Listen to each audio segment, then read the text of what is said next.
DD প্লাসে আবারও স্বাগত। আমার সাথে আছে কবি, অভিনেত্রী, সামাজিক কর্মী এবং একজন গবেষক স্বর্ণালী মণ্ডল। স্বর্ণালী, এই পর্বের শেষ প্রশ্ন তোমাকে একজন নারী হিসেবে বর্তমান সামাজিক অবস্থা এবং বর্তমান সমাজের যে ব্যবস্থা সেটা নিয়ে তোমার নিজস্ব দৃষ্টিভঙ্গি, তোমার কি মতামত?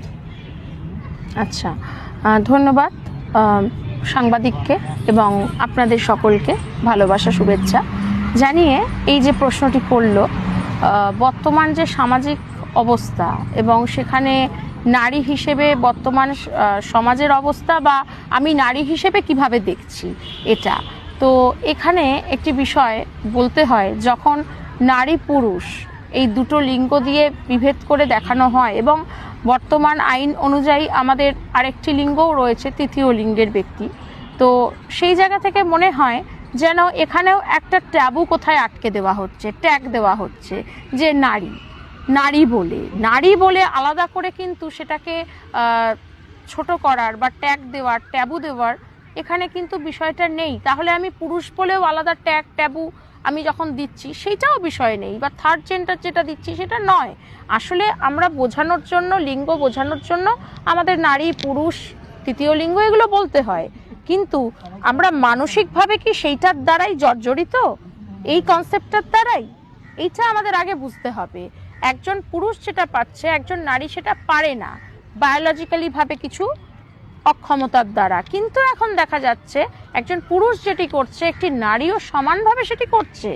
সুতরাং এই জায়গায় কিন্তু বিজ্ঞান, প্রযুক্তি, সমাজ, যেহেতু এই সমাজে দাঁড়িয়ে কথা বলছি তাই সমাজ উপেক্ষা করে আমি কথা বলতে পারি না।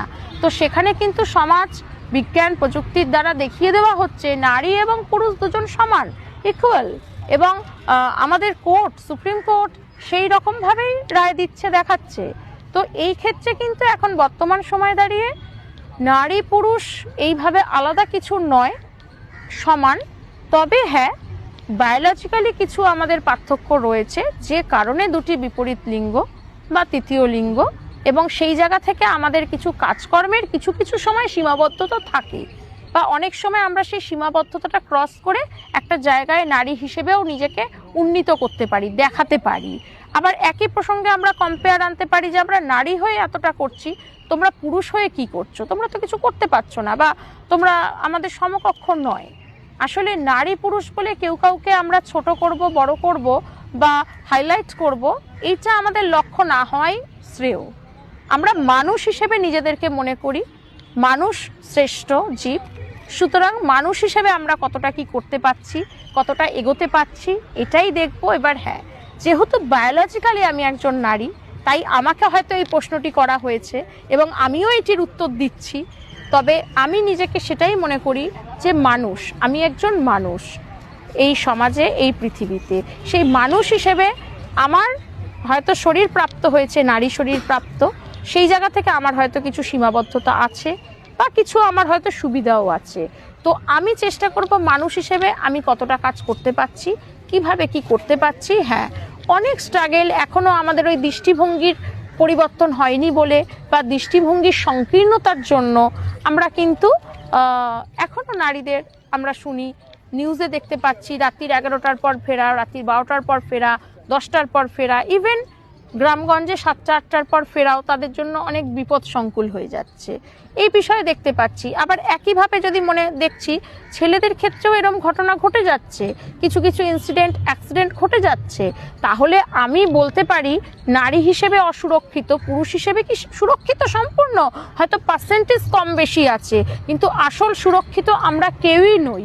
তাই আমাদের মন থেকে নারী, পুরুষ, তৃতীয় লিঙ্গ এভাবে না ভেবে আমরা মানুষ এইভাবে আমাদের ভাবা উচিত। এবং নারী শরীর প্রাপ্ত বলে যে নারী আমাদের বলা হয়, তো আমরা আমাদের যে কিছু কাজ করতে পারি, আমরা যা যা কাজ করি প্রকৃতিগতভাবে, এবং তাছাড়াও আমরা আরও নিজেদেরকে ডেভেলপমেন্ট যেভাবে করছি, কাজকর্ম হোক, শিক্ষা দীক্ষা হোক, এই যে জিনিসগুলো, তাতে অনেক ক্ষেত্রে ওই সামাজিক ট্যাবুতে পড়ে গিয়ে আমাদের অনেক ব্যারিয়ার সৃষ্টি হয়, আমরা অনেক কিছু করতে পারি না, হয়তো করতে দেওয়া হয় না, এরকমও ঘটনা হয়। কিন্তু তার মধ্যে দাঁড়িয়েও আমরা করছি, অনেকে এগোচ্ছি, অনেকে করতে পারছি, কাজ করছি, অনেকে আমরা পিছিয়ে যাচ্ছি, করতে পারছি না, তলিয়ে যাচ্ছি।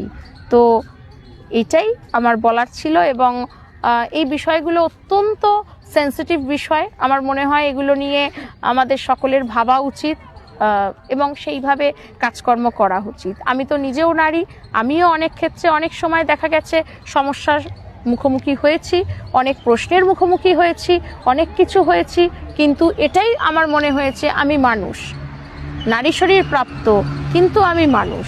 সেই জায়গা থেকে আমার যেটা করার তো আমাকে করতে হবে। আমি বাধা পেয়েছি, থেমেছি, আবার করেছি, তারপর আবার বাধা পেয়েছি, আবার করেছি, কিন্তু থেমে বসে যাইনি। তো সুতরাং এই জন্য হয়তো অনেকে আজকের এই ভিডিও সাংবাদিক করছেন, তিনি বলছেন অনেকে অনুপ্রেরণা পাবেন, আমাকে দেখে অনেক মেয়ে হয়তো এগিয়ে আসবে, তারা তাদের জীবনে শক্তিশালী হবে, সমৃদ্ধ হবে। যদি এই আমার কথার মধ্যে দিয়ে তাদের বিন্দুমাত্র তাদেরকে আমি মোটিভেট করতে পারি, তাদের জীবনের যদি পরিবর্তন হয়, তারা যদি উপকৃত হন, আমি সত্যি খুব আনন্দিত তার জন্য। এবং আমার ভালো লাগবে যে অন্তত কিছু মানুষকে আমি চেতনার আলোয় আনতে পেরেছি, কিছু মানুষকে আমি বোঝাতে পেরেছি এবং তাদের মধ্যে মোটিভেশন দিতে পেরেছি। তবেই আমি সার্থক আমার ভাবনার দ্বারা এবং আমার জীবনে চলার দ্বারা। তো আমি এই ভাবনা চিন্তা দিয়ে চলি এবং সেইভাবেই আমি কাজ করে যাই। বাধা আমারও আসে, সমস্যা আমারও আসে, তার মধ্যে থেকেই পায়ে কাটা ফোটে, আবার কাটাটা কষ্ট করে বের করে রক্ত পরিষ্কার করে ব্যান্ডেজ করে একটু হয়তো বিশ্রাম নিতে হয়, কিন্তু চলি, রাস্তায় চলি, বসে থাকি না। ধন্যবাদ, ভালো থাকবেন সকলে। অসংখ্য ধন্যবাদ তোমাকে স্বর্ণালী, এতগুলো বিষয় নিয়ে সুন্দর করে বলার জন্য। পরবর্তী এপিসোডগুলোতে আমরা আরও স্বর্ণালীর বিভিন্ন কর্মকাণ্ড নিয়ে বিস্তারিতভাবে আলোচনা করার চেষ্টা করব। নজরে রাখুন DTV প্লাস। স্বর্ণালীকে অনেক ধন্যবাদ এত সুন্দর করে বলার জন্য। পরবর্তীকালে ফিরে আসছি অন্য কোনো পর্বে, অন্য কোনো মানুষকে নিয়ে, অন্য কোনো প্রতিবেদন।